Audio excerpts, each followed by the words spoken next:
doon, baka mabitin ka sa ha? Kunin mo na lang dito. Ha?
Sound check. Sound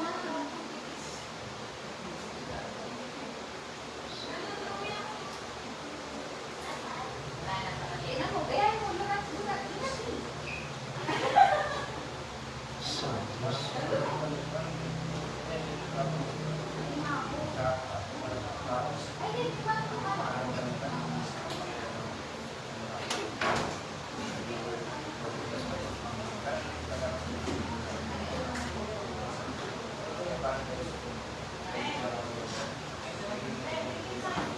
Sound check. Testing. Note. 1, 2, testing. Sound check. Testing. Sound 1. Note. Sound check. Test.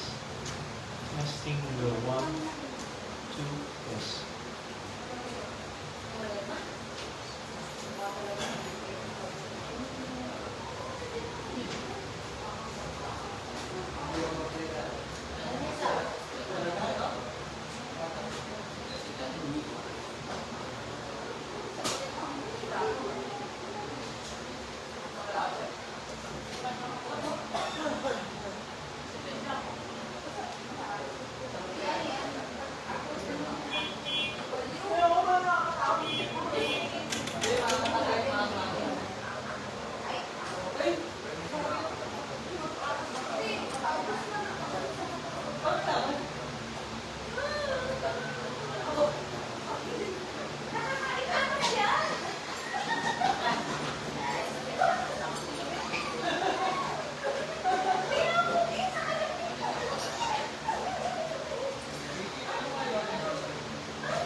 Psalm.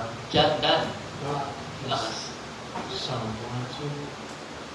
Testing. Yeshua. Testing.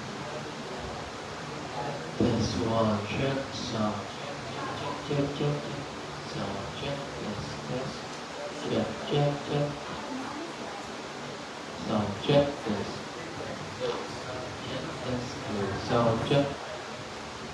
Check 1. Psalm. Check 1.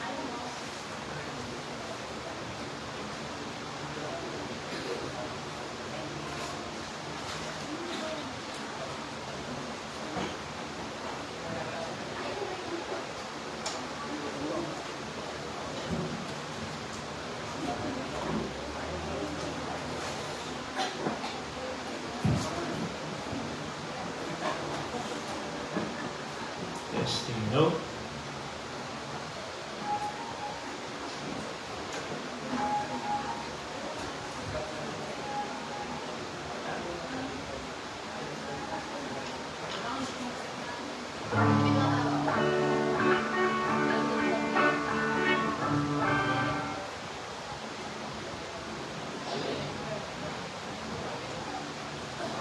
Amen. Hallelujah. Magandang umaga po sa bawat isa. Welcome po sa Father's House Christian Center. Tayo awit sa Panginoon. Papasimula na sa gawain ng Panginoon. Hallelujah. Minsan pa purihin natin, palakpakan natin ang Panginoon. Praise God. Hallelujah. Glory to Jesus. Glory. Hallelujah. Praise the Lord. Praise God. Awit natin ang Panginoon. Tulad ng agila. Glory to God. Hallelujah.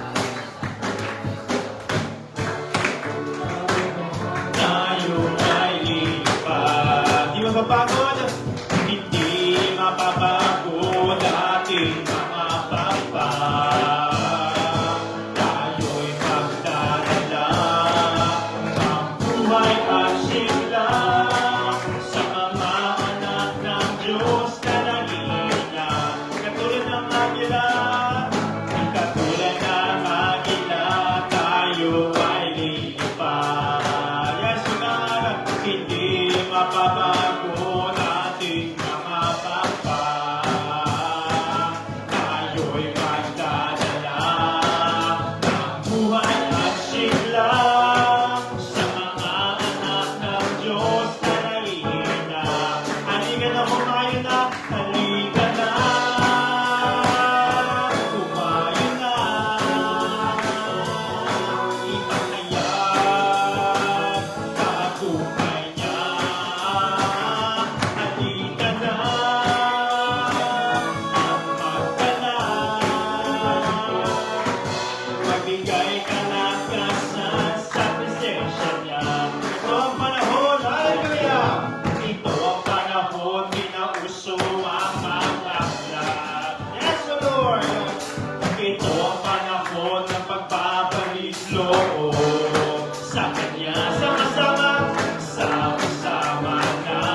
Dumaan man ako sa ako malulunod.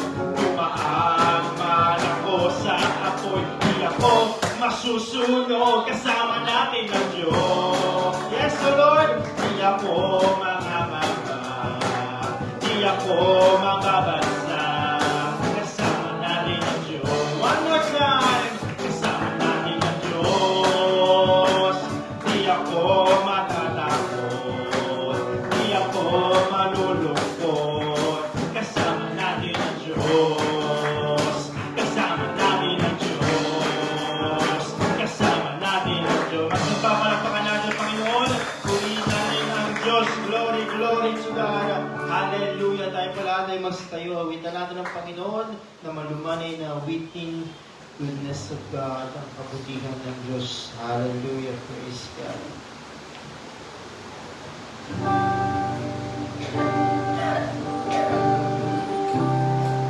Ilang Diyos, salamat Panginoon sa iyong kakubiyan.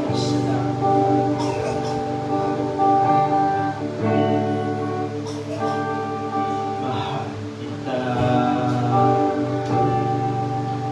Walang hanggan ang iyong biyaya. Buong buhay, hawak mo sa iyong kamay. Mula sa aking pagmulat hanggang sa pagsibig, aawitin ko ang kabutihan ng Diyos. Kaya tapat, Panginoon, ika'y tapat sa habang buhay. Ika'y mabuti magpakailanman. Hanggat ako ay nabubuhay, aawitin ko ang kabutihan ng Diyos. Ang tinig ng Panginoon, ang tinig ko. Yes, Lord. Siyang gabay ang kasakitan at kaya ka sa gitna ng kadiliman. Ika'y aking kaibigan, ika'y aking kaibigan. O Diyos sa aking Ama, at ako'y buhay sa kabutihan. Ika'y tapat, Panginoon. Hallelujah. Ika'y tapat sa habang buhay. Ika'y mabuti magpakailanman. Hanggat ako ay nabubuhay, awitin ko ang kabutihan. One more time, ika'y tapat, Panginoon. Ika'y tapat sa habang buhay. Yes, O Lord, hallelujah. Ika'y mabuti magpakailanman. Hanggat ako ay nabubuhay, awitin ko ang kabutihan ng Diyos. Kailanman di magbabago, kailanman di magbabago ang kabutihan mo. Kailanman di magbabago ang kabutihan mo. Buong buhay ko, iaalay ko lahat para sa'yo. Kailanman, yes, O God, kailanman di magbabago ang kabutihan mo. One more time, isa papuri natin palampakan ng Panginoon. Taas natin ang pangalan ng Diyos. Hallelujah. Glory, glory to God. Salamat, Panginoon, sa pagpapalagyan. Salamat po, Diyos. Hallelujah, hallelujah. Glory to God. Lord, Alpha and Omega. Praise the Lord Jesus. Hallelujah. Salamat, Panginoon. Awitan natin ang Diyos para sa'yo. Kailanman di magbabago ang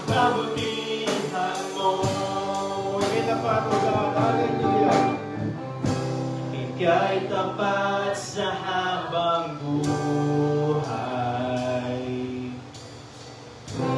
Ika'y mabuti magpakailanman, hangga't ako ay nabubuhay.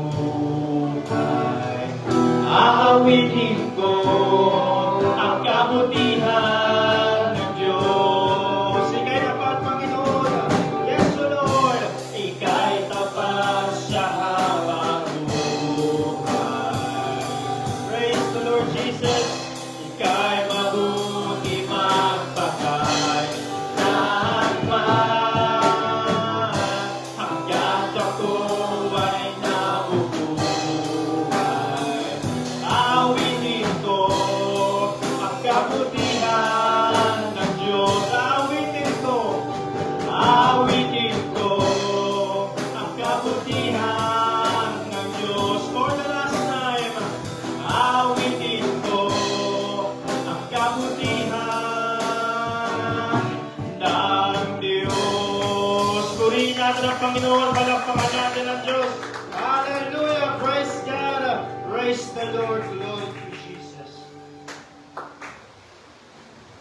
Amen. Sino pong masaya na sa gawain ng ating Panginoon? Amen. Amen. Tayo po'y dadako ngayon sa ating mga announcement and prayer request. Amen. Patuloy pa rin natin panalangin ang ating bansa, ang ating Presidente, Ferdinand Bongbong Marcos Jr., at iba pang mga government official. Ating ipanalangin sa ating Panginoon ang namumuno sa ating bansa, bigyan ng karunungan, katwiran ng ating Panginoon, ang kanilang pag-iisip. Amen. Patuloy din natin ipanalangin ang ating mga church leadership international, Pastor Greg Mitchell, Pastor Jesse Clark, Pastor Joe Campbell, at iba pang mga other international leader. Isama din natin sa panalangin ang ating national leader, Pastor Boy Disipida, Pastor Frank Benaventura, Pastor Renan Buntay, Pastor Ernie Irente, Pastor Charlie Carias, Pastor Yeli Sibil. Sila samahan ng ating Panginoon, ipanalangin natin na sila ipatuloy na samahan ng ating Panginoon. Amen. Isama din natin ang ating Mother Church, Pastor Rico Herrera, kasama ng kanyang sambayan. Amen. Kasama din ang mga fellow Baclaran Daughter Churches, Pastor Herson Balbena, Pastor Noel Torres, Pastor Richard Lisay, Pastor Vincent Saber, Pastor Mar Suriano, Pastor Bong Canyosa, Pastor Junri Pichayda, Pastor Sam Pulpul, Pastor Jeric Morales. Kasama din ang mga fellow Baclaran Granddaughter Churches, Pastor Mervin David, Pastor Jonathan Shares, Pastor Jesse Pancho, Pastor Larry Dumaya, Pastor Jeffrey De La Cruz. Sila isama natin sa panalangin na sinisamahan ng ating Panginoon na patuloy na magligtas sa mga lugar ng kanilang pinaglilingkuran. Amen. Kasama din ang mga missionary churches all over the world. Cambodia, Japan, Taiwan, Thailand, Malaysia, Vietnam, Laos, Vietnam, Hong Kong. Kasama din natin sa panalangin ng bayan ng Antipolo. Kasama ng ating pastor, panalangin natin sa Panginoon ng ating Pastor Ramon Lucena, kasama ng kanyang sambayan, spiritual breakthrough, financial breakthrough, salvation and deliverance, soul locking, and church lot and building, and on transportation vehicle.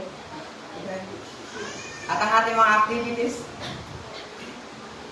International Bible Conference, kakatapos lang po noong May 4 hanggang 8. Isama din natin sa panalangin ang street preaching. Ito yung mangyayari sa Sunday, 3:30 p.m. Bible study. Sa Kamatisan, Sunday, 4:30 p.m. Bible study sa Teresa, Wednesday, 3 p.m. Sama din natin sa panalangin ang mga prayer request na Bible study sa Kamatisan, Brother Justin Padagas, Sister Mirna Padagas, amen. At Bible study rin and healing request kay Sister Anna, Poor Blood and Circulation sa Kamatisan, ang lugar nila sa Kamatisan. Sama natin sa panalangin na sila ipagalingin ng ating Panginoon, amen. Kasama din ang Bible study sa healing request kay Rio Rodriguez. Sama natin sa panalangin ng stroke sa Rodriguez family, amen. Ang Bible study rin sa Teresa kay Sister Daisy Santos, sama natin sa panalangin.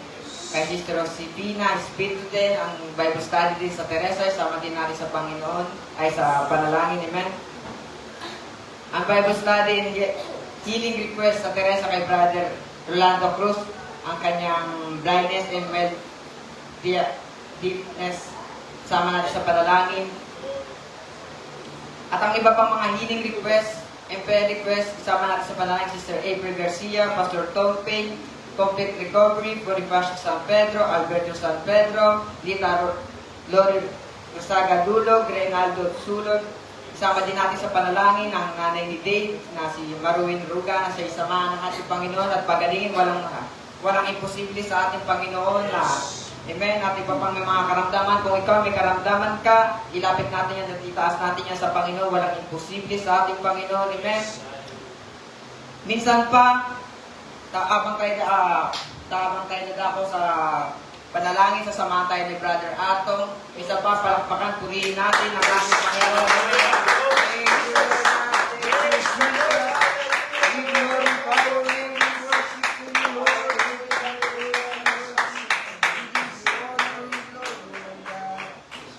Mabalat, Panginoon, tabi pa rin, Panginoon, nagpapasalamat ngayong umaga, Panginoon.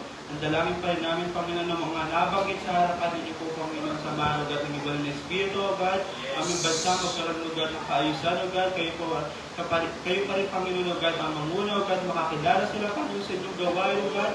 Ang dalangin din ng aming Panginoon, O God, ang aming mga leaders, Panginoon, O God, aming dalangin, O God, ninyo po pagpalaan, Panginoon, gamitin niyo pa rin sila, Panginoon, O God, na marami pang kaluluwa ng maligtas, O God, at ang inyong bayan, Panginoon, sa Antipolo, dalangin pa rin namin, O God, na tulungan niyo ang mga tao, Panginoon, na makakilala sa inyo, O God, buksan niyo po ang kanilang mga puso't isipan, O God, at ang mga karamdaman pa rin, Panginoon, O God, aming inakit, Panginoon, na pinagaling niyo na po sila, Panginoon, O God. Inyo po pa rin, Panginoon, sa manugan ng iba ng Espiritu, Panginoon, O God, na magbabahagi, O God, ng iyong salita ngayong umaga, O God. Inyo pong paunawa sa amin, Panginoon, ng iyong salita. Ito po aming sa dalangin sa pangalan ng Jesus. Amen. Makakampo na po ang bawat isa. At welcome po sa Father's House Spiritual Fellowship. Para po sa ating worship schedule. Diretso po yung ating pananalangin mula Monday hanggang Saturday po ito ng 7 a.m. Pero sa panalangin po natin sa Sunday, yung po ay magaganap ng 8 a.m. So, meron po tayong midweek service. Ito po ay 6:30 p.m. din po. At sa ating Sunday corporate prayer ay 8 a.m. para naman sa Sunday school sa mga matanda at sa mga bata. Ito po ay 9 a.m. At Sunday morning worship service ay 10 a.m. naman po gaganapin. At sa gabi naman po ng Sunday, meron din pa tayong worship service ng Sunday ng gabi. Ito po ay 6:30 p.m. at kakatapos lamang po ng ating International Bible Conference itong May 4 hanggang May 8.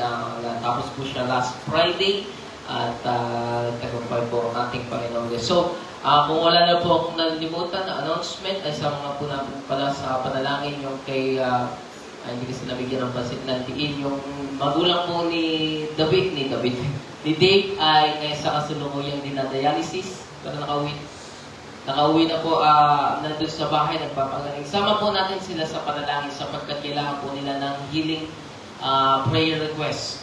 At sila ngayon ay mayroong kinakaharap na problema. Hindi ko po alam kung ano.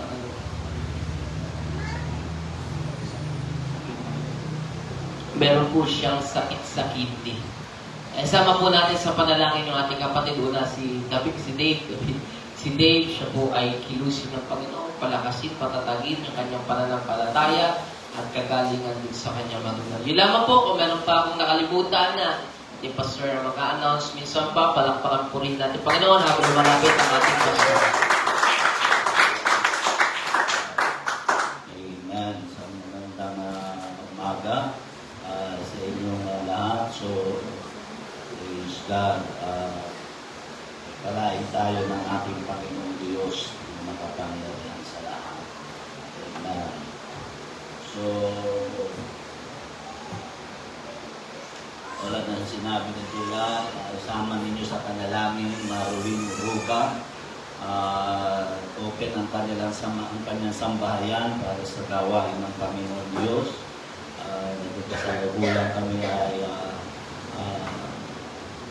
bahagi tayo ng Word of God sa tahanan nila at bukas ating nga ni Dave ay inamin niya, sabi niya talaga naruwag lang kasi ako, natuwag po kasi ako pastor na buksan yung gawain ng Diyos sa kanyang tahanan. Ano ng tao sa si Jim, napaka-pasadulero niyan eh.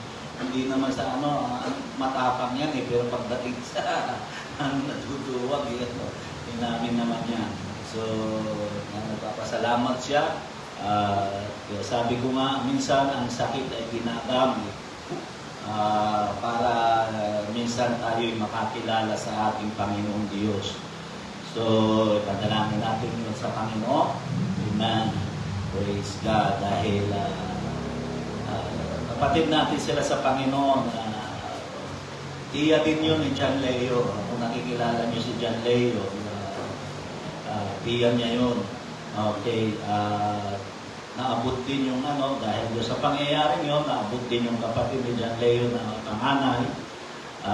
Naabot din at nagsabi siya bago umalis na pastor, darako po kami doon ng aking pamilya sa gawain ng Panginoon. Masa ko na kikilusin sila ng Panginoon na sila ay maging kapahagi ng gawain ng ating Panginoong Diyos. So, katapos lang ng ating konferensya, Pastor Boyet ay galak na galak dahil nakikita niya na lumalago ang gawain ng ating Panginoon. Naragdagan na naman, meron na pala tayo dito sa Pilipinas lang, ay meron na tayo na more than o nasa 758 kung di ako nagkakamali, church natin dito, ang churches natin dito sa Pilipinas. Sa buong pagkalahatan ng buong mundo, umabot na tayo na mahigit na 4,000 mabunga. So, kami nagkausap nga ni Pastor Obet, sabi namin hindi na po pwede sa Bayanihan Center ang gawain ng Panginoon. At ako'y naniniwala kung hindi pa darating ang Panginoon, ay darating ang ilang taon pa, ay sa Araneta Coliseum na tayo magtitipon dahil hindi na talaga kaya i-accommodate. Nakita niyo na yung Dan, na Atong, na mananampalataya yung sitwasyon. Dati kasi doon, agap kami mga alas 6, ayaw makakakuha ka ng pwesto doon. Ngayon, dumating ka ng alas 3 ng hapon, wala ka nang uupuan dahil punong-puno na talaga. Kaya sabi ko kay Mama, kung gusto mong mauna ka, na may upuan ka doon, ay doon ka na matulog, huwag ka nang umuwi, huwag ka nang umalis doon sa kasi pagka nahuli ka nga, ay doon ka sa labas, para ka lang nanonood sa para ka nanonood lang na sa TV. Yung TV, tapos yung TV, sabi nga na Pastor Frank, dapat tinaas ng para kita nasa dulo. Okay, so magandang sinyalis po yun na ibig sabihin ay lumalago ang gawain ng ating Panginoon at malapit na dumating ang ating Panginoong Diyos na ang ating Panginoong Jesus. Kung hindi kung magtatagal pa man siya ay naniniwala ako yun sa dahilan susulong ang gawain ng ating Panginoon. Okay, tulad ng ating parating ginagawa, tayo liliko ng pananalapi para sa gawain ng ating Panginoong Diyos. So, ipanalangin natin ang gawain ng Panginoon. Samahan natin. Kailangan ng pananalangin ng gawain ng ating Panginoon. Manalangin na magligtas ang ating Panginoon. At magbangon ng mga manggagawa, mga magpapaluwa. Kasi kung sa totoo lang, inaamin ko sa inyo, kapag ako lang talaga ang gagawa, kulang ang aking katawan. Sa dami ng ipinapalo meron pa tayo doon sa may, anong lugar yun? Hindi, dito, pinapol. Sa may Santa Ana pa, yung liburan ng Santa Ana subdivision na yun, ay ang dami palang doon, ang daming mga kaibigan ni Eldan doon. Willing din sila sa gawain ng ating Panginoong Diyos sa Bible study. Ang dami. Kaya lang sa totoo lang, kulang tayo sa manggagawa. So ipanalangin natin sa Panginoon Diyos na pagpalain kami ng aking sambahayan, ay pagpalain ng ating Panginoong Diyos Amen. So, yun lang. Natilikom tayo ng pananalapi. Hindi lang panalangin ang kailangan ng church. Ang kailangan ng mga church. Amen. Pananalapi. Amen. Para sumulong ang gawain ng ating Panginoon. Hindi na ako mangusap para dito. Ako yung naniniwala. Nauunawaan nyo na kung bakit natin dito ginagawa. Praise God. At ako yung naniniwala rin na someday ay makikita nyo at kayo magpapatotoo bakit kayo walang ginawa. Yan, makikita nyo yung blessing ng ating Panginoon. Okay, tawagan ko siya si Aldan dito para tayo pangunahan sa pagligo ng pananalapi para sa gawain ng Panginoon. Okay, tayo ay manalangin sa Panginoon. Dakila, tapat na Diyos na may likha ng langit at ng lupa. Ang dalangin ko po'y pagpalain mo ang iyong mga anak. Bless mo po, Panginoon, ang iyong mga anak at pagpalain mo ang gawa ng kanilang mga kamay. Dakila, tapat na Diyos, marami pong salamat sa iyong kabutihan. Sa pangalan ni Jesus. Amen. Praise God. Hallelujah. Amen. Awitan natin ang Panginoon. I will deliver. Praise the Lord.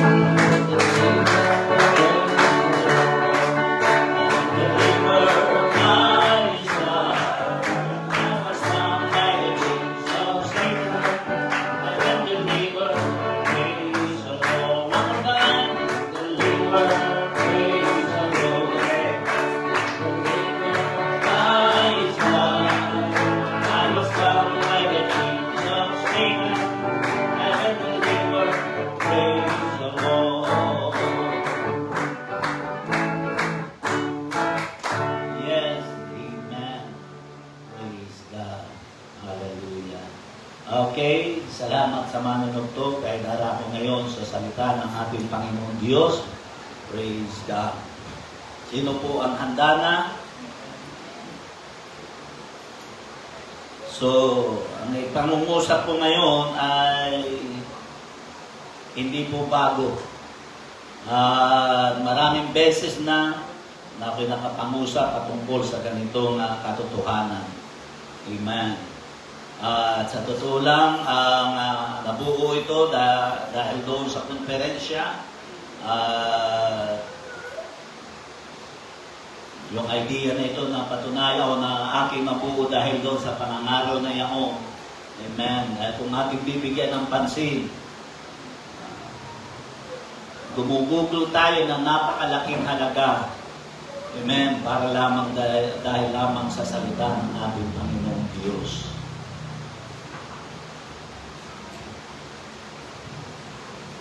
Bukas kayo sa akin sa aklat ng Mateo chapter 11 verse 15. Isang versikulo lang ang aking pinag-una ng katotohanan ng ating pag-aaralan. Napaka-iksi na pangungusap na ginamit ng ating Panginoon. Matthew chapter 11 verse 15. Ang may pakinig upang ipakinig ay makinig. Nalagay ba dyan? Okay. Purihin ang pagkabasa ng salita ng ating Panginoon Diyos. God, marami pong salamat sa iyong kabutihan. Ang dalangin ko po'y pagpalain mo ang iyong salita. Dakilang Diyos. Samahan mo ito na iyong banal na Espiritu, mangusap sa aming mga puso, God. Marami pong salamat, Panginoon, sa iyong kabutihan sa pangalan ni Jesus. Napaka-iksi na pangungusap na ipinangusap ng ating Panginoon. Sino po rito ang may pakinig? Sino rito ang may tahina? May taina. Alam niyo po itong pangungusap na ito, kung ating bibigyan ng pansin, 13 times na inulit-ulit ng ating Panginoon sa bawat aklat, lalo na sa aklat ng Revelation, na lagi niya sinasabi, ang may pakinig upang ipakinig ay makinig. So ang tahinga po natin, hindi po yan nilikha para makinig lang ng chismis. Hindi yan nilikha para lamang makinig ng mga balita at pangyayari na nagaganap sa daigdig, kundi nilikha ng Diyos para sa salita niya. Kaya kung iisipin ninyo, hindi lang natin makikita natin dito na hindi lamang, kasi baka minsan kasi naiisip natin, si pastor lamang yung agresibo na laging tumalo at makinig. Dahil gusto lang niya na mayroong tao. Pag may tao, siyempre, sabi na yun, kasama na yun doon, may income. Kasama na yun doon. Kaya minsan naunang minsan isipan natin ay gano'n. Pero kung ating bibigyan ng pansin, ipinakikita rito ng Panginoon, siya'y interesado at ilang beses niyang pinagdiinan na ang taong mayroong pakinig ay dapat ipakinig. So, interesado siya. 12 times, mahigit 12 versikulo, at babasahin ko sa inyo yung para makita ninyo. Matthew chapter 13, verse 9. Ano sabi rito? Ang may pakinig ay makinig. Matthew chapter 13, verse 43. Ano sabi? At kung magkagayon mga liliwanag ang mga matuwid na katulad ng araw sa kaharian ng kanilang Ama, ang may mga pakinig ay makinig. Marcos sa chapter 4, verse 9, at sinabi niya, ang may mga pakinig na ipakikinig ay makinig. Marcos sa chapter 4, verse 23, kung ang sino man ay may pakinig na ipakikinig ay makinig. Yan ang sabi ng salita ng Panginoon. Ilan na yon? Marcos chapter 4, verse 33, at sa pamamagitan ng gayong maraming taringhaga, ay isinaysay niya sa kanila ang salita ayon sa makakaya ng kanilang pakinig. Marcos chapter 7, verse 16, kung ang sino man ay may pakinig na ipakikinig, ay makinig. Lucas chapter 8, verse 8, at ang iba'y nahulog sa mabuting lupa at tumubo at nangagbunga ng tig-100. Pagkasabi niya ng mga bagay na ito, siya ay sumigaw. Ang may pakinig na ipakikinig ay makinig. Sobra-sobra ito na pagbibigay diin ng ating Panginoon at pinapakita niya na wala kang dapat bigyan ng pagpapahalaga kundi ang makinig ka. Lucas 14, verse 35, walang kabuluhang maging sa lupa kahit sa tapunan man ng dumi at itinapon sa labas ang may mga pakinig upang ipakinig ay makinig. Revelation chapter 2, verse 7, ang may pakinig ay makinig sa sinasabi ng Espiritu sa mga iglesia. Ang magtagumpay ay siya kung pakakainin ng punong kahoy ng buhay na nasa paraiso. Revelation 2:11. Ang may pakinig ay makinig sa sinasabi ng Espiritu sa mga iglesia. Ang magtagumpay ay hindi parurusahan ng ikalawang kamatayan. Revelation chapter 2, verse 17. Ang may pakinig ay makinig sa sinasabi ng Espiritu sa mga iglesia. Ang magtagumpay ay bibigyan ko ng manang natatago at sa ibibigyan ko ng isang batong puti. At sa bato'y nakasulat na isang bagong pangalan na walang nakakaalam kundi yung tumatanggap. Revelation 2:29, ang may pakinig ay makinig sa sinasabi ng Espiritu Santo. O ng Espiritu sa mga iglesia. Revelation chapter 3, verse 6, ang may pakinig ay makinig sa sinasabi ng Espiritu sa mga iglesia. Halos redundant na, paulit-ulit na binabanggit ng ating Panginoon. At nakikita mo sa salita ng Diyos, kung ikaw ay mayroong tahina, kung mayroong kang pandinig, ay dapat mong ipakinig. Bakit? Ganon ang pagbibigay diin ng ating Panginoon. Na? Bakit? So sa madaling salita, kalooban, pinagtitibay ng Diyos na talagang ang tao ay dapat magbigay ng panahon sa pakikinig. Yun ang ibig sabihin nun, kaya inuulit-ulit niya na ang buhay natin at dapat talaga, sinabi nga ni Pastor Paul Stephen, bakit ka pumugugol ng pagkain o ng pera, ng halaga sa hindi pagkain? Pinanggit ba niya yung Pastor Paul Stephen ba yun o Pastor Gray? So, ano yung ibig ko sabihin? May kinalaman yon ang pakikinig ng salita ng ating Panginoon. Ano ang meron sa pakikinig ng isang tao? Nais ko munang paksaan ito. Listening is the foundation of human life. Pag ikaw ay nagtatayo ng isang gusali, ang pinakamahalaga diyang pundasyon. Sa mga walang idea, pagdating, wala naman palagay ko sa inyo, kalimitan sa inyo, ang linya nyo, call center eh. Wala kayong alam sa pagtatayo. Bago maitayo ang isang matatag na building, napakahalaga ng pundasyon. At tayo, bilang mga Kristiyano, ang pundasyon natin, pakikinig. At binanggit niya ito sa Matthew chapter 7, verse 23, kung di ako nagkakamali, doon sa pagtatayo ng binanggit ng Panginoon na mayroong mangmang na nagtayo ng bahay sa buhanginan at mayroong mga pantas ay nagtayo ng bahay sa bato. Anong sabi roon? Ang nakikinig, binanggit doon ng Panginoon yung salitang, ang nakikinig ng aking tinig ay gaya ng matalinong nagtatayo ng bahay sa ibabaw ng bato. Doon ko na po himpaksa ito. Listening is a foundation of life. At binanggit doon ng Panginoon. Kaya kung magbabasa ka lang, nagiging palabasa ka ng Bible, nakikita mo ang Diyos. Si Jesus ay nagpapahalaga sa pakikinig. Bakit nga?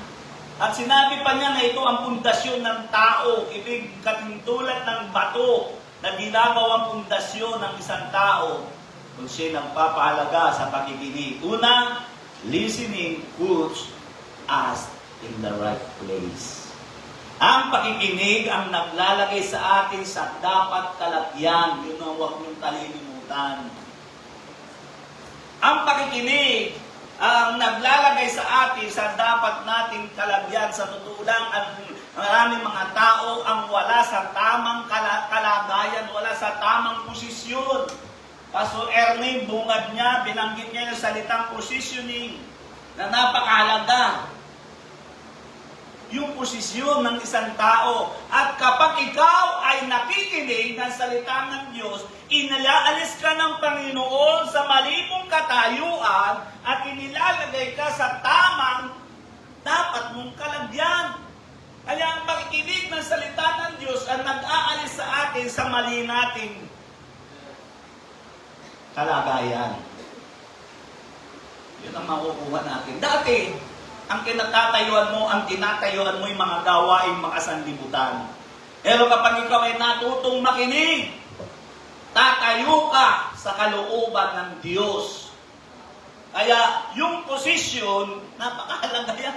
Binanggit na ni Pastor Ernie, hindi ka po pwedeng makinig nang wala ka sa tamang posisyon. Binanggit din ni Pastor Greg Mitchell. Sabi niya minsan, nag-uusap sila ng kanyang asawa at yung bahay nila medyo may kalakihan. At yung asawa niya naando sa kusina at nagluluto at mayroon parang sinasabi sa kanya, siya naman naando sa bakuran. Tatawagin siya, Greg, ha? Siguro sinasabi, pili mo ako ng bitching. Ha? Kasi magkalayo sila eh. Nagsasalita siya. Ano? Alam kami ni Mama, ganyan kami. Ano sabi ng Pastor Greg? Para magkaintindihan kayo, ilagay mo ang sarili mo sa tamang posisyon. Para marinig mo ang sinasabi ng asawa mo. Sabi niya, lumapit siya at narinig. Ha? Ano ba yung sinasabi mo? Kaya ang pakikinig ay nagbibigay ng closeness sa atin sa Diyos. Makukuha niyo. Kaya ang taong hindi nakikinig ng salita ng Diyos, ha? Sabi ng Panginoon, God, Kasi wala ka sa tamang posisyon. Kaya yun yung sinasabi, yung nakalaman doon sa tinuturo ng ating Panginoon, ang may pakinig ay makinig sa sinasabi ng Espiritu ng Diyos. Ibig sabihin noon, kung hindi ka makikinig, walang closeness na magaganap sa iyo at sa Diyos. Example ang dapat natin maunawaan. Si Adan at si Eva nang sila magkasala, nawala sila sa tama nilang kinalalagyan. Diba, nagtago sila sa puno ng igos. Diba? Nagtago sila sa puno ng... Hindi doon sila dati nakalagay. Hindi dati doon sila naroon, nakatayo. Sila'y nakatayo sa pinakasentro ng paraiso. Pero dahil sa sila'y nagkasala, nawala sila sa posisyon. Bakit? Dahil hindi nila pinakinggan ang tinig ng Panginoon. So, papaano naibalik ang closeness ng Diyos at ni Adan? Ang sabi ng Genesis chapter 3 verse 9, at lumakad ang Panginoon sa gitna ng halamanan at siya'y sumigaw, Adan! Eva! Saan ka naroon? Nakinig si Adan. Lumabas siya sa kanyang pinagkakabuhan. Doon mo makikita, hearing God's Word, inilalagay ka sa tamang posisyon. Lumabas siya sa pinagtatambuhan at sinabi niya, nahihiya po ako, Panginoon, sapagkat ako'y hubad. So, ano ang ibig ko sabihin? Kung hindi sumigaw at kung hindi pinakinggan ni Adan ang tinig ng Diyos, mananatili siya doon sa pagtatago. Kaya ang pakikinig ng salita ng Diyos ay naglalagay sa iyo sa tamang dapat mong kalagyan. Yun ang dapat natin maunawaan. Ang pakikinig ang naglalagay sa kanila sa kauyusan. Ang pakikinig ang nag-aalis o naglalabas sa maling katayuan ng isang tao. Ang pakikinig ang nagbabalik ng ugnayan nila sa Diyos. Nagkaroon sila uli ng ugnayan. Pinatawad ng Diyos si Adan at si Eva dahil nakinig siya. Kaya kung walang pakikinig, walang maaayos. Kaya kahit sa buhay, sa relasyon ng mag-asawa, napakahalaga ng pakikinig. Dahil kung nagkaroon kayo ng sigalutan sa buhay ng mag-asawa at ayaw mong pakinggan ang magkabilang panig, ayaw mong pakinggan, walang maaayos sa relasyon ninyo. Pero kung pakikinggan nyo ang sinasabi ng isa't isa, mabubuo ang matatag na relasyon. Kaya yun yung ibig sabihin ng Panginoon, ang may pakinig na ipakikinig ay makinig. Malalagay ka sa tamang dapat mong kalagyan kung paahalagahan mo ang pakikinig. Ang posisyon ng puso ay napakahalaga sa pakikinig. Yun ang dapat natin maunawaan. Dahil kung ang puso natin ay wala sa tamang lugar, ang salita ng Diyos ay hindi magiging mabunga. Yun ang dahilan kung bakit yung sa Matthew chapter 13 verse 1, yung pagbubunga ay hindi pare-parehas. Mayroong tig-3 po, may 6 na po, may tig-100. Sa Matthew chapter 3 verse 1, sarili nyo na ng pagbabasa. Sabi doon, lumabas ang maghahasik, at siya'y naghasik ng binhi, at mayroong binhi na nahasik sa daan, mayroong nahasik sa dawagan, mayroong nahasik sa batuhan. Di ba? Yun ang sabi. At mayroong nahasik sa matabang lupa. At ito'y nagbunga ng daan-daan.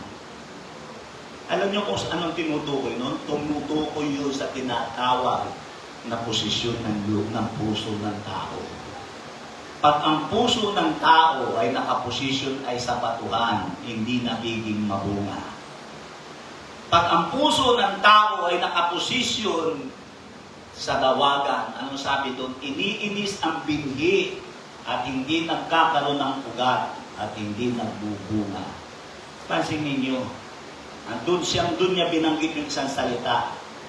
Datapwat ang nakikinig. Yun ang sabi ko, basahin niyo. Hindi ko na lang nilagay dito dahil sobra na itong haba. Datapwat ang nakikinig ng salita ng Diyos ay nagbubunga ng daan-daan. Kaya ang pagbubunga pala ng tao may kinalaman sa kanyang pakikinig. Yun ang makikita natin doon. Si Zacchaeus sa Lucas sa chapter 19 verse 1, napakagandang halimbawa kung saan kailangan pang ilagay ni Zacchaeus ang sarili sa itaas ng puno ng sikomoro. Diba? Nakita niyo yun? Kaya ang pakikinig, may posisyon niya na pinakahalagahan. Makikita natin ito kay Zacchaeus. Nung ilagay niya yung sarili niya doon sa puno ng sikomoro, nagsalita ang Diyos sa kanya, nagkaroon ng closeness. Silang dalawa. Pero kung siya'y nasa opisina, dahil siya ay chairman ng BIR, walang mangyayari sa kanyang buhay. Kaya yun ang sabi ng Panginoon, ang may pakinig na ipakikinig ay makinig. Dahil yan ang pundasyon ng buhay natin. Inilagay ni Zacchaeus ang kanyang buhay, ang kanyang sarili sa puno ng sikomoro. Nagsalita ang Diyos sa kanya, narinig niya ng malinaw. Dahil nasa tama siyang posisyon. Tumuloy si Jesus sa bahay ni Zacchaeus, lalo nang naging lapat ang relasyon nila. Lalo nang naging malinaw sa pandinig ng Panginoon ni Zacchaeus ang salita ng Panginoon. Anong sabi doon? Tumayo si Zacchaeus, kinuha ang kanyang lahat ng kayamanan. Narito ang lahat ng aking kayamanan ay binibigay ko sa mga dukha. At kung sakaling ako'y makadaya, ibabalik ko na mga akal. Lumako. Ang bilis ng paglago ni Zacchaeus, bunga ng pakikinig. Iba bunga ng katayuan niya, yung posisyon niya. Kaya ako pinaniniwala, ginagamit natin yan online, pero sa totoo lang, hindi yan ang tamang posisyon. Ang tamang posisyon ito. Nasa gawain ka ng Diyos. Yan ang totoo niyan. Napapakinabangan lang yan dahil doon sa mga talagang walang, katulad ng Casey. Nasa Malaysia. Ay doon, may gawain tayo doon. Bay, 4 na oras daw, sa tren pa yun bago siya makadalo doon sa church natin doon. Napakalayo. Kaya umaasa na lang siya doon. Ako doon ba ibig ko sabihin, pero may mga tao, 10 hakbang lang, hindi makapunta sa gawain ng Diyos para makinig. Babayad lang ng 50 pesos, 60 pesos, 70, 80. Para makinig, hindi magawa.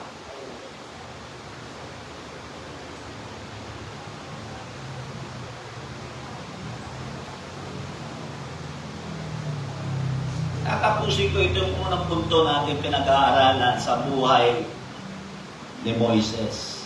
Exodus chapter 3. Busy-busy siya sa pag-aalaga ng tupa ni Raquel ng kanyang piyanan. Pero anong ginawa niya? Hindi siya nagsalita. Hindi nagsasalita ang Diyos nung nasa kapatagan siya. Nakikita niya mula doon sa kapatagan sa ibabaw ng bundok, may maliit na puno na nagbiningas. Sa tingin ko, pwede naman magsalita rin ng Panginoon Habang nandun siya sa kapatagan at tinapas doon niya yung lupa, pwede magsalita ang Panginoon doon Moises, Moises. Pero hindi magsasalita Ano sabi roon? Umakyat si Moises. Hindi ganun kadali ang umakyat ng mundo. At nung naroon na siya sa pinakaharapan ng puno na nagmiminas, nagsalita ang Panginoon. Kaya ang pakikinig ang naglalagay sa tao sa tamang posisyon. Doon nagsalita siya ng Panginoon, Moises, ubarin mo ang iyong kanyamangan. Ibig ko sabihin, doon sa kapatagan, di ba pwede magsalita? Ang Diyos nga, pag nagsasalita, parang kulong, yumayanig ang paligid Di ba? Kaya ibig ko sabihin, kahit nandun siya sa kapatagan, pwede siya magsalita. Pero bakit hindi nagsalita? Ipinapakita rito na ang pakikinig ang dapat ay mayroong tamang posisyon. Meron kang dapat nakinalalag Sa atin, ang pinakamalayo dito si Julian. Kasi inihahatid ko yan. Pati ako nagkakamali, gagastos yan 100, 150. Balikan 300 para lang makapakinig ng salita ng Panginoon. Napakalayo. Doon siya sa Saan nga yun? Puting buwangin? Puting bato? Ito ang layo. Malapit na yun sa painaan. Pero lagi siya nakikita. So, nakuha niya yung ibig ko sabihin. Ilalagay ka ng Diyos sa dapat mong kalagyan. Yun ang tela kung bakit sinabi ng Panginoon, ang may pakinig. Kasi kung hindi ka makikinig, mananatili ka sa lugar na kung saan hindi gumagawa ang Diyos. Sa lugar na kung saan walang pagkilos ng Diyos. Sa lugar, ngayon, parang si Adan, nagtatago ka. Si Adan na nagtatago sila, hubad sila. Ano ibig sabihin ng hubad? Wala silang dangal, wala silang dignidad, nakakahiya ang kataliwan nila. Pero dahil sa pinakinggan nila ang salita ng Panginoon, lumabas sila sa hindi nila tamang pinalalagyan. Pangalawa, at ito yung pangalawa na isang bigyan ng pansin, not everything is visible to the eye. Kaya hindi dapat matalagi ang pinahihiran mo. Yun ang ibig sabihin ng Panginoon. Ang may pakinig na dapat ipakinig ay makinig, huwag umasa sa mata. Yun ang ibig sabihin nun, huwag mong gamitin lagi yung mata mo. Nakikita mo, wala kang bigas, kaya maghahapit ka muna. Di ba? Sa totoo lang, kahapon wala na akong kapera-pera. Sa linggo akong bakante doon sa konferensya Tapon talaga ako ng oras Saka yung posibleng kitain mo. Nalabasan ako, kaso naalala ko yung sinabi ni Eldan, Pastor, hinahanap ka ni Dave. Gusto ka daw niya makita at pag-pray niya yung kanyang nanay. Si Mama pa naman nagsalita. Ano, mamumugit ka na yun? Hindi, pupunta ako doon sa Hindi. Ano niyo ibig ko sabihin? Wala na Bayaran pa naman ngayon. Dito sa building. Ang naiipon pa namin, 6,000 pa lang. Kulang pa ng tanong. Not everything is visible to the eye. Hindi lahat ng bagay nakikita ng mata, kaya kailangan gamitin mo ay ang pandinig. Yun ang ibig sabihin lang doon ng Panginoon Proverbs chapter 14 verse 12, ano nakalagay dyan? Yung nakalagay dyan sa Proverbs chapter 14 verse 12, yun din yung nakalagay, inulit sa Proverbs chapter 16 verse 25. May daan na tila matuwid sa paningin ng tao, ngunit ang dulo niya ay daan ng kamatayan. Ano ibig sabihin niyan? May daan na tila matuwid. Ibig sabihin niyan, ang ginagamit ng tao sa paningin nila, tama yung kanilang ginagawa. Pero ang ibig sabihin dyan ng Panginoon, hindi mo dapat gamitin ang paningin mo. Ang gamitin mo ay pantinig. Yun ang ibig sabihin nun. Mas maganda yung sinabi sa Good News Bible, mga Kawikaan chapter 16 verse 25, may daan na matuwid. Sa tingin ng tao, ngunit kamatayan ang dulo. Ibig sabihin nun, mapapahama ka. Sa tingin mo, tama ang ginagawa mo, tama ang pinagkakaabalahan mo. Ano sabi nun? Mapapahama ka. Kaya sinabi ng Panginoon, ang may pandinig, may pakikinig ay makinig. Huwag mong titigan. Makinig ka. Kung mayroong mga nais iligtas ang Diyos, tandaan ninyo ito. Kung mayroong mga nais iligtas ang Diyos, gagamitin niya ang pandinig nito. Yun ang huwag niyong kalilimutan. Kung mayroong nais iligtas ang Diyos, gagamitin niya ang pandinig nito. Si Paul Stephen, nangusap siya sa tinatawag na blind spot. Mayroong blind spot daw ang tao. Yun ay nakikita mo, umiiral yun, lalo na sa mapa. Kaya ang illustration niya, isang malaking truck, may mga nasa paligid ng mga motorsiklo. Kalimitan kasi yung motorsiklo mababa, yung mga trailer, matataas yan, hindi nakikita. Kaya sabi na sa Amerika, 1,000 ang namamatay ng mga motorsiklo. Dahil lumalagay sila doon sa area na blind spot. Hindi sila nakikita. Sabi nga ni Pastor Rico, ay marami dito mga kamote rider. Libo daw yung namamatay. Sabi ron, dahil hindi mo nakikita. Kapag hindi nando ka sa blind spot, ang pinakamalaga dyan, yung tinatawag na pandinig. Hindi mo nakikita dahil sabi nga sa paningin mo, ang ginagawa mo ay tama. Amen? Pag ang anak mo ang tigas ng ulo, anong gagawin mo para iligtas mo siya? Pandinig. Papayuhan mo. Hindi mata. Pandinig. Kaya kung sakaling ayaw niyang mapahamak ang isang tao o ayaw ng Diyos na mapahamak ang isang tao, ang gagamitin niya ay pandinig nito. Pandinig. Hindi mata. Hindi vision. Hindi yung visibility ng isang tao. Ang gagamitin niya ay pandinig upang makinig ng payo. Yan ang huwag niyong kalilimutan. Sundan ninyo ito. Ito ang sabi ng salita ng Panginoon. Proverbs chapter 15 verse 22. Ito sabi ng Proverbs chapter 15 verse 22. Kung saan walang payo ay nagugulo ang mga panukala, ngunit sa karamihan ng mga tagapayo ay nanatatatag. Hindi kailangan ng mata, ang kailangan makinig ka. Kaya kung meron mang nais iligtas ang Panginoon, ang gagamitin niya, pandinig. Ano sabi, kung saan walang payo, ibig sabihin mas mahalaga talaga ang pandinig kaysa paningin. Ay nagugulo ang mga panukala, ngunit sa karamihan ng tagapayo ay nangatatag. Yun na nga kaya nga ang pundasyon ay nasa pakikinig. Proverbs chapter 15 verse 22, kung saan walang payo ay nagugulo ang mga panukala, ngunit sa karamihan ng mga tagapayo ay nangatatag. Ibig sabihin sa karamihan ng mga taong pinakikinggan mo, doon ka natatatag. Sana makuha niyong ibig ko sabihin. Kung mayroon mang nais mo man ng kinabukasan ng future, kailangan mo ng payo. Kailangan mong makinig. Yung binanggit ko kanina, ang ipinaiiral niya ay paningin. Ano sabi? May daan na tila matuwid sa tingin ng tao, pero ang dulo noon kakahamaan.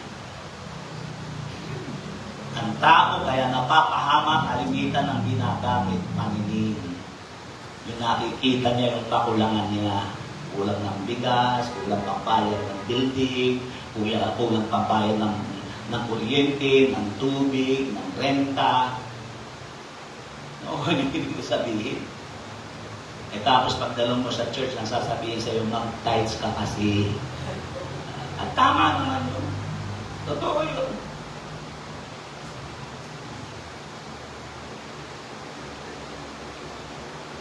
Ang pang-unawa, tandaan mo, ang pinakamahalaga sa buhay ng tao, pang-unawa.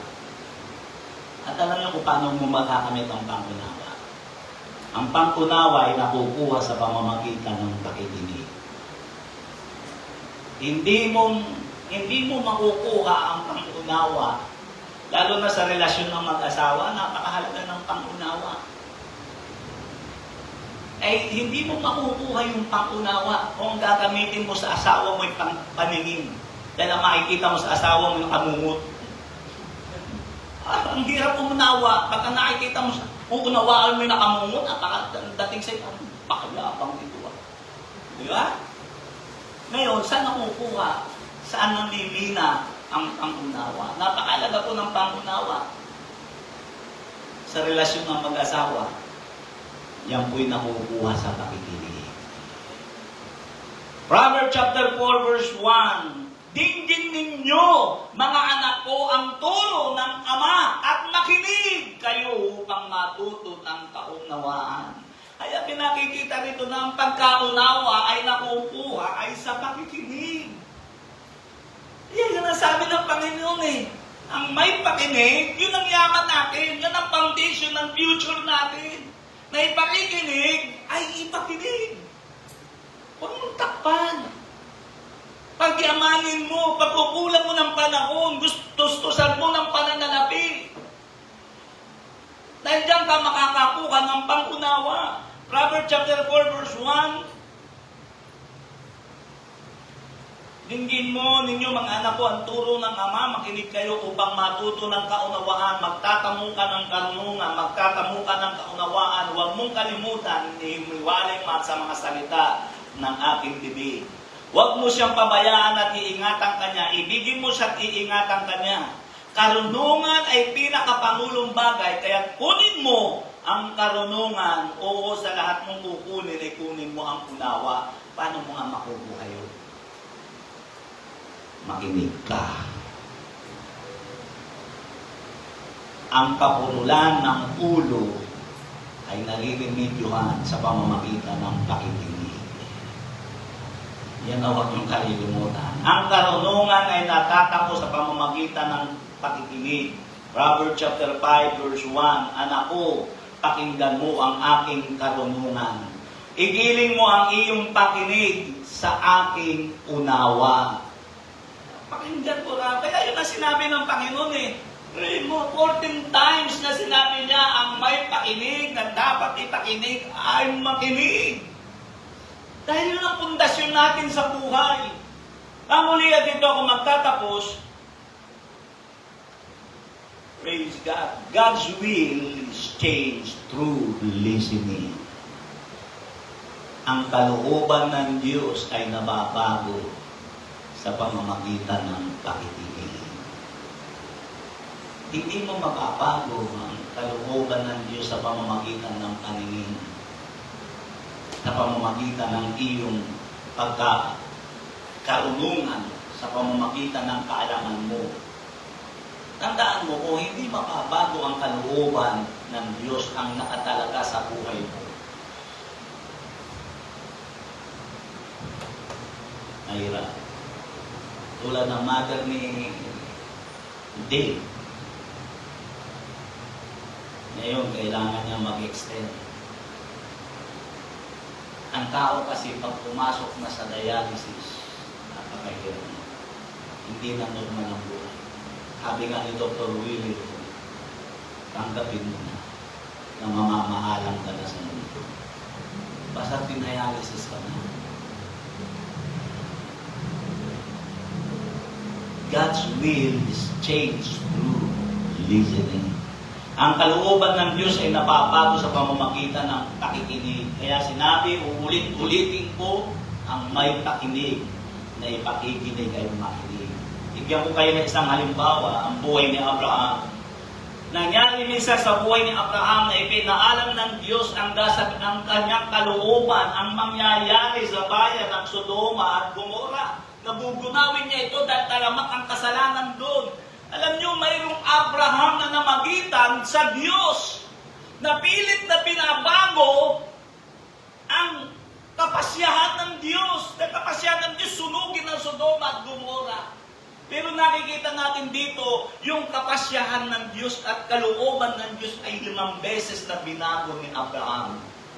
At ang makikita natin ang dahilan, pakikinig. Ano sabi ng Panginoon ni Abraham? Panginoon, kung mayroon bang 50, gugunawin mo ba ang Sodoma at Gomora? Kung mayroon po bang 50 banal, ano ibig sabihin ng banal? Nakikinig. Yun ang ibig sabihin doon, kung mayroon bang 50 nakikinig sa iyo doon, ang binanggit kasi doon, mga banal, isasama mo sa pagpuksa doon sa bayan ng Sodoma. Ang tao kasi hindi ka pwedeng maging banal na hindi ka nakikinig. Ang ayaw kayo doon? Hindi ka pwedeng maging banal na hindi ka nakikinig. 5 beses na nabago. Kaya nakita ko ito, pwede palang mabago ang kalooban ng Diyos. At ito'y nagagawa ng mga taong nakikinig sa Kanya. Genesis 18:24, babasahin ko. Naklat na Genesis chapter 18 verse 24. Kung sakaling may 50 banal sa loob ng bayan, lilipunin mo ba at di mo patatawarin ang damong yaon alang-alang sa 50 banal na nasa loob niyaon? 50 banal, ibig sabihin 50 nakikinig sa iyo. Ang sabi ng Panginoon, hindi ko susunugin alang-alang sa 50. Kaya lang, nag-doubt si Abraham, baka walang 50. At sinabi pa ulit niya sa 26, at sinabi ng Panginoon, kung makasumpong ako sa Sodoma ng 50 banal sa loob ng bayan, patatawarin ko ang dakong yaon alang-alang sa kanila. 27, at sumagot si Abraham at nagsabi narito ngayon na nasa akong magsalita, Panginoon, akong abo at alabok lamang. Kung sakali magkulang ng 5 sa 50 banal, lilipulin mo ba dahil sa 5 kulang ang buong bayan? At sinabi niya, hindi ko lilipulin kung makasumpong ako ng 45. 29, at siya'y muling nagsalita pa sa kanya, nagsabi, marahil ay may masusumpong ang 40. At sinabi niya, hindi ko gagawin alang-alang sa 40. Verse 30, at sinabi niya, huwag magalit ang Panginoon at ako'y magsasalita kung sakaling masusumpungan doon ay 30. At sinabi niya, hindi ko gugunawin kung makasumpong ako ng 30. At kanya sinabi narito ngayon, ako'y nangakas na magsalita sa Panginoon kung sakaling may masumpungan doon 20. At sinabi niya, hindi ko lilipulin alang-alang sa 20. 20 to 32, at sinabi niya, huwag magalit ang Panginoon, magsasalita na lamang akong minsan. Kung sakaling masumpungan doon ay 10. Sinabi niya, hindi ko lilipulin alang-alang sa 10. 5 beses na bago ang kapasyahan ng Diyos. Kung mayroong nakikinig. Ako niyo, ang isang tao palang marunong makinig, nagagawa niyang baguhin ang God's will, ang kapasyahan ng Diyos. Ako ano may ibig sabihin? Kaya ang sabi ng Panginoon, kung mayroong pakinig na dapat ipakinig, ay makinig. Sa paghahandog ni Abraham kay Isaac, dahil si Abraham ay nakinig na bago ang kalooban ng Diyos. Diba? Anong sabi ng Bible? Ihandog mo yung anak na si Isaac. Pinakamamahal mong anak. Ginawa niya. Pero mo kailangan pa siyang umanhig doon sa tuktok ng bundok ng Moriah. Kaya nga sabi ko, ang pakikinig mayroong posisyon na dapat kang talaga. Nung naroon siya, nung itinaas niya yung kanyang patalim para tiplin ang buhay ng anak niya, saka nagsalita. Nasa tamang posisyon na siya eh. Kaya nagsalita ang Panginoon, nagbago. Ano ibig sabihin nun? Kaya nagsalita ang Panginoon, nagbago ang kapasyahan niya. Ano sabi niya? Huwag mong patayin ang bata. Nakukuha niyo yung katotohanan? Ang kapasyahan ng Panginoon, ihandog mo ang anak mo sa akin. Pero dahil sa nakinig si Abraham, nabago ang kapasyahan ng Diyos. Huwag. Andun ang tupa na nakasabit ang sungay sa dawagan, kunin mo kapalit ng anak mo. Kaya baguhin ng isang taong nakikinig sa Diyos ang kapasyahan ng Diyos. Yun ang huwag niyong kalilimutan. Doon yung makikita yung Genesis 22, verse 1 hanggang 22. Sa aking pagtatapos, si Ezekias, nagawang baguhin ang kalooban ng Diyos para sa kanya. Sabi niya kay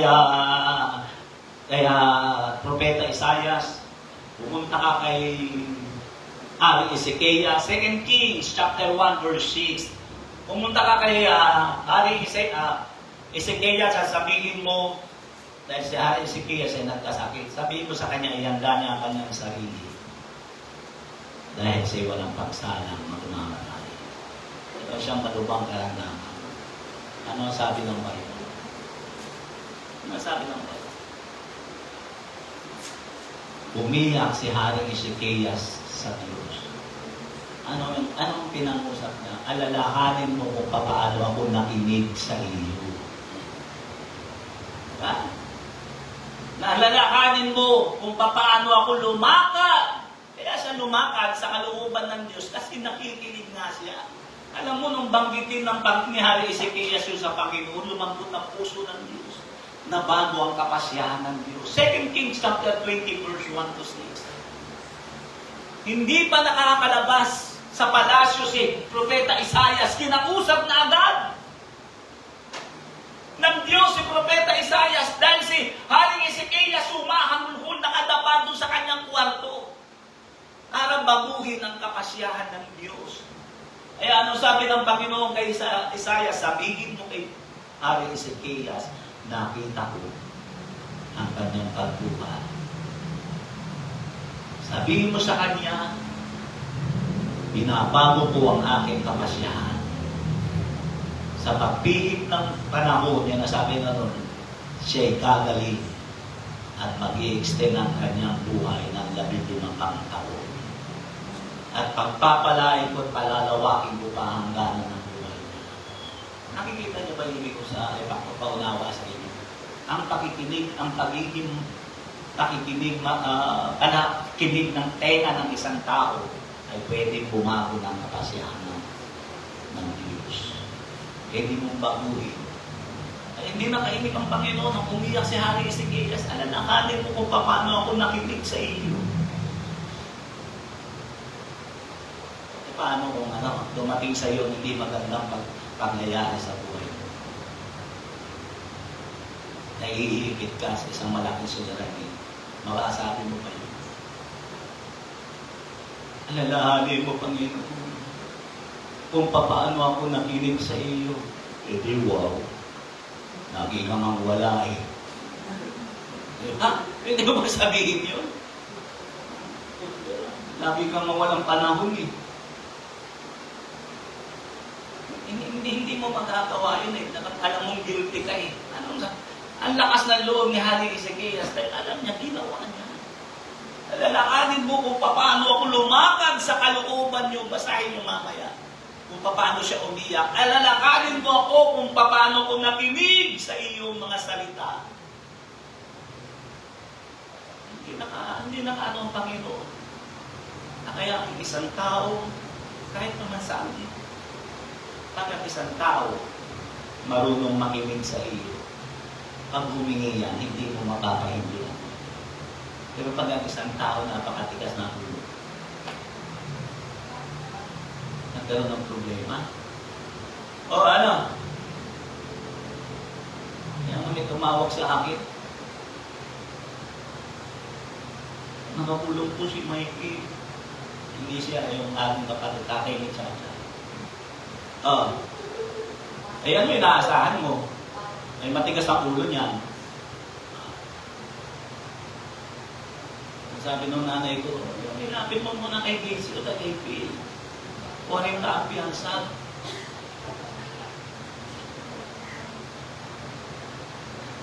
Kung ikaw ay nakinig sa akin, hindi mo aabutin yan. Yun ang nakinig niya sa akin. Nakuha niyo ba ibig ko sabihin? Totoo naman yan eh.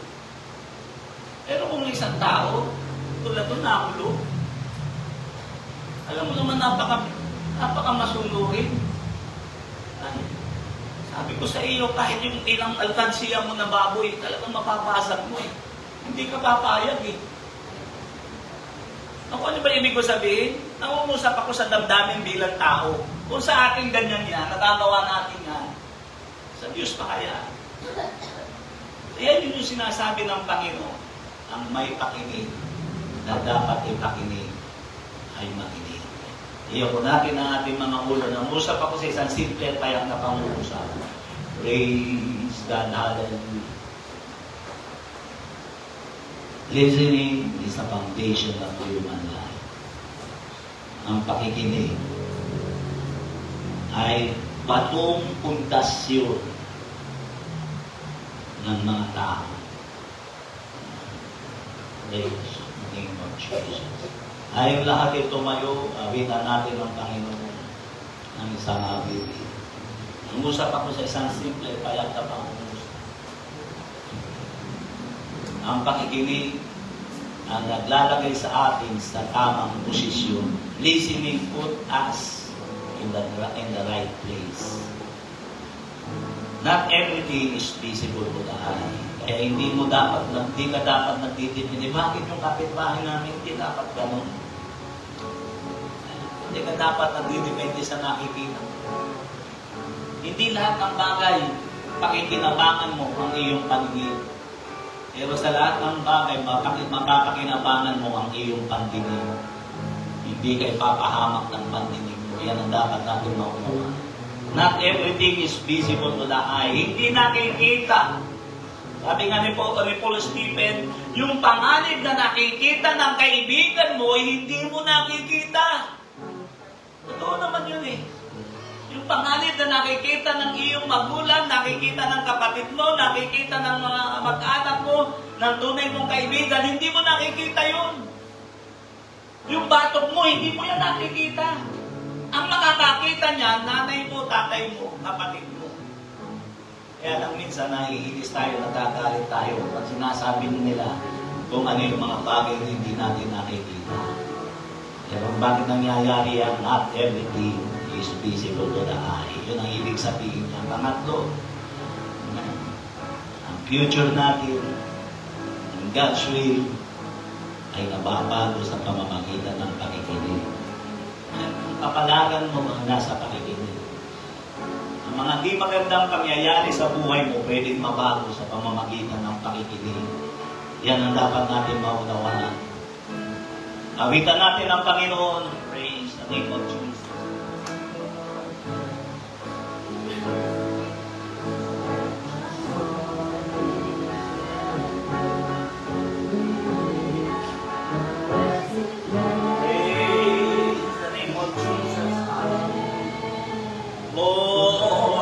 God, salamat po, Panginoon, sa iyong kabutihan. Salamat sa iyong biyaya. Praise the name of Jesus. Kumanta na ba? Okay. Nagpapakasakali ako sa online. Parang hindi ko pa nakikilala ang ating Panginoon. Kung aaliin mo ang napakahalagang bagay, ang napakinggan mo sa oras na ito. At mapapatunayan mo tinatanggap mo sa sarili mo na malaking bagay, malaking epekto kung ang ating pandinig ay bubuksan natin sa pangungusap ng ating Panginoon. Ulitin ko, kung gusto kang iligtas ng Panginoon, gagamitin niya ang pandinig mo. Kung gusto niyang itama ang buhay mo, gagamitin niya ang pandinig mo. Kung gusto ka niyang pagpalain, gagamitin niya ang pandinig mo. Dahil ituturo niya sa iyo ang paraan kung paano ka dapat papalain. Kaya napakahalaga ang pandinig. Kaya 14 times inulit-ulit sa Bible, kung may pandinig ka, ay pakikinig, makinig ka. Dahil dyan nag-i-establish ang relasyon natin sa Panginoon. Kaya kung ikaw yan, hindi pa natatanggap ang Panginoon, ituring mo ng panalangin ito'y para sa iyo. Sumunod ka sa panalangin ito, Panginoon. Inaamin ko kung ako'y nagkasala, nagkulang. Hinihingi ko sa oras na ito, patawarin ko ito. At dahil dito, nagpasya ako na tanggapin ka bilang aking Panginoon, tagapagligtas ng aking buhay.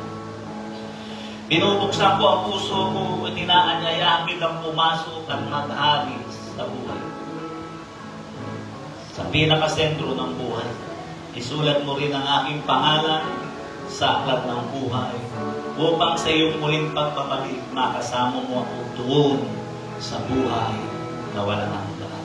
Maraming salamat, Panginoon, sa iyong kabutihan, sa iyong biyaya, sa pangalan ni Jesus. Amen.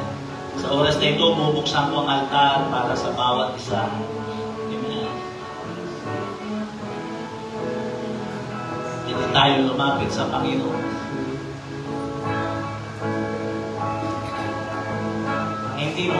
Hindi mahayag ang Diyos sa buhay mo sa pamamagitan ng iyong paningin. Mahayag at makikilala mo ang Diyos sa pamamagitan ng iyong paningin. Dahil una, ang Diyos na pinaglilingkuran natin ay hindi nakikita. Ang sabi ng John chapter 4 verse 24, ang Diyos ay Espiritu. Kaya hindi siya nakikita. So, makikilala mo siya, mahayag siya sa buhay mo, kikilos siya sa buhay mo sa pamamagitan ng pakikinig. Hindi sa pamamagitan ng iyong mata. Ito yung dapat natin maunawaan. Lord, mangusap ka sa iyong mga anak. Lord of God, hallelujah. God, marami pong salamat, Panginoon, ang mga bagay na hindi mo kaya sabihin, ikaw ang magsalita sa iyong mga anak. Mangusap ka sa kanilang puso, dakilang Diyos. Lord of God, maraming salamat sa iyong kapatid.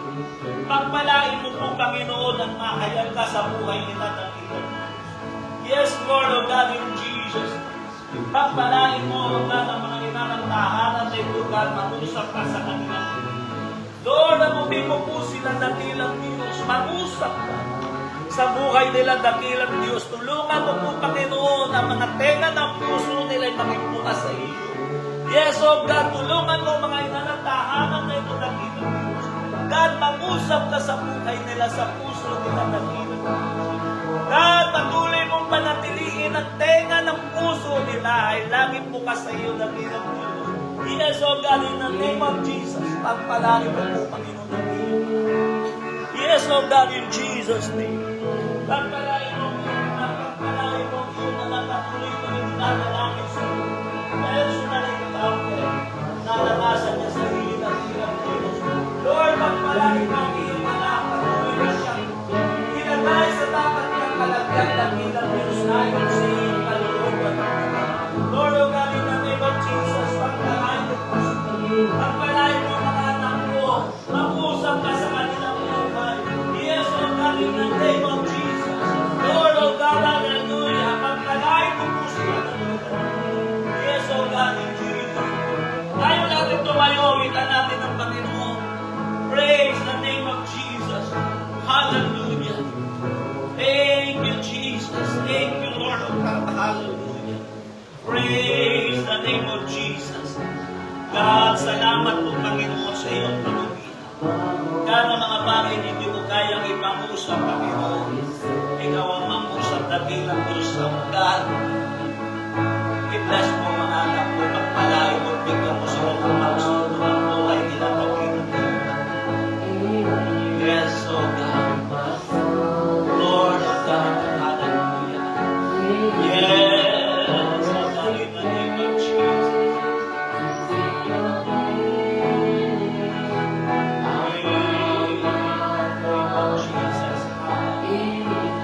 Lord of God, hallelujah. Salamat sa Panginoon sa iyong kapatid. Praise the name of Jesus. Praise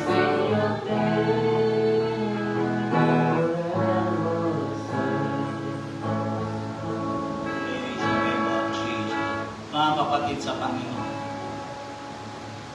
kung meron ka mga isusuko, isusurrender, huwag mong isurrender, huwag mong isuko ang pakikinig. Yan ang pinakamahalaga sa buhay ng tao. Alala ko noon yung example, illustration ni Pastor Ernie, batang-bata pa si Hanin noon. Ang bahay nila ay nasa tabing kalsada.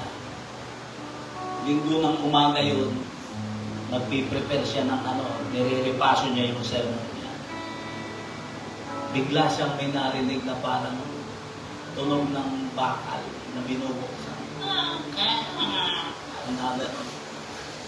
Biglang pumasok sa pantinig niya si Hani, yung panganay niya. Yung kanyang asawa, Sister Elena, sa kusina. Sabi niya, Elaine, si Hani ba? Tulog. Ando sa kwarto, tulog pa. Tuloy siya ng pagsulat. Kaya lang, hindi daw niya ano niya. Yung damdamin niya, bigla siyang lumabas sa pagtingin niya. Nasa tabi na ng kalsada yung anak niya si Hani. Yung narinig na niyang lagit-git. Binuksan ng anak niya yung gate. Kaya sabi niya, pangangaral niya no, maging sensitibo sa pakikinig sa tinig ng Diyos. Totoo yun. Sabi niya, kung na-late pa ako, maaaring masagasaan yun. Eh, bata yun eh. 3 taon lang. Yung panahon na yun. So, nakuha niyo yung ibig ko sabihin. Maging sensitibo tayo sa tinig ng Diyos. Amen. God bless you sa inyong lahat. Pagpalain kayo ng ating Panginoon.